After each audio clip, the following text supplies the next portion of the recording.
Bu gördüyünüz tubing, yəni bu şərranın içinə girib cəmaatın çayda əylənməyi, üzməyi falan. Bu yaxın dövrə qədər Laosda, Vang Viengdə ən önəmli turistik fəaliyyət hesab olunurdu. Amma ətrafda olduqca çoxlu barlar falan fəaliyyət göstərirdi. Burada bu tubinqlə məşğul olanlar da o barlardan, içkilərdən falanlardan, beşməkanlardan alıb içib sonra da açarlarını itirirdilər və çoxlu ölüm itim hadisələri olurdu.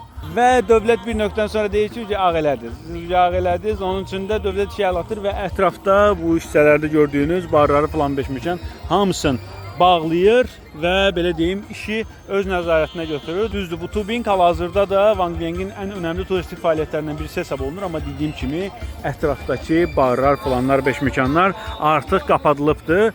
Amma bəzi yerlərə fikir verirəm, görürəm bu cəmaət burada içir. İçirlər, görürəm, içirsiniz. Gedim şikayət edeyim, gedim dövlətə şikayət. Biz də belə gəzirik də, qazanalım. Pulu hardan qazanaq?